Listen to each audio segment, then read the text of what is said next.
Isa ka ba sa nakakaraming pasahero na sakay ng eroplano na nag-aatubiling gamitin ang CR dahil sa hindi kayo marunong gumamit o hindi nyo alam kung ano ang mga tamang prosesong ginagawa pag nasa loob na kayo ng CR?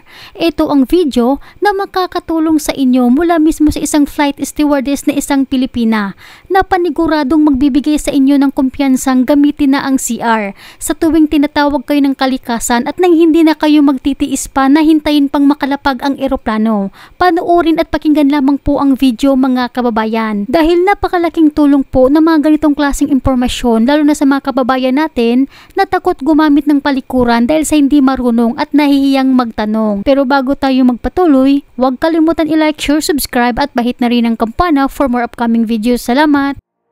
Hello mga wakwak!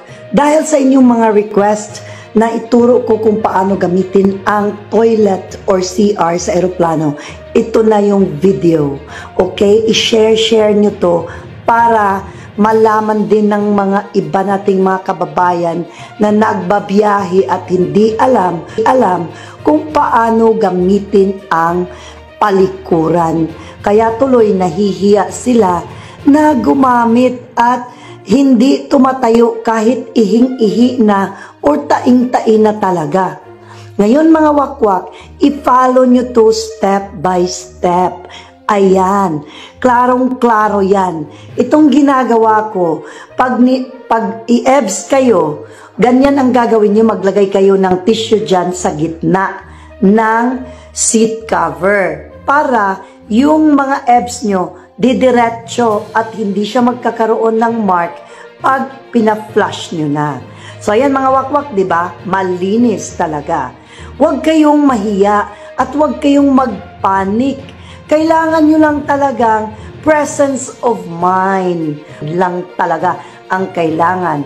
At bago kayo lumabas sa toilet, lagyan nyo rin ng seat cover, toilet seat cover, para courtesy doon sa gagamit. At huwag niyong kalimutan na hugasan ang inyong mga kamay para hindi naman kayo manimaho paglabas nyo sa CR.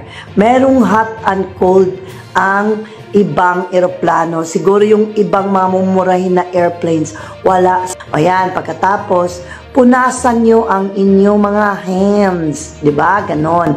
At punasan nyo rin yung lababo kasi courtesy nga. Diba? Kasi courteous kayo sa susunod na gagamit. At siguraduhin nyo, itapon nyo dyan sa iyang basurahan. At merong ibang toilet, meron silang lotion, may suklay, may toothbrush.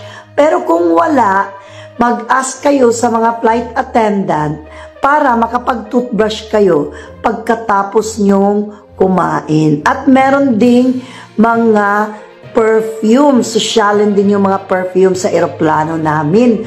Mga wakwak, lalo na sa business class at first class. Eto mga wakwak, isa pa. Kung nagkaroon kayo bigla sa eroplano, meron ding sanitary pads. At ito naman ay ang sick bag. Dito ka magsusuka kung ikaw ay nasusuka. Makikita mo rin ito dyan sa iyong upuan. At kung wala, mag-ask ka sa flight attendant. Sobrang very easy lang, kaya wag na kayong manginig.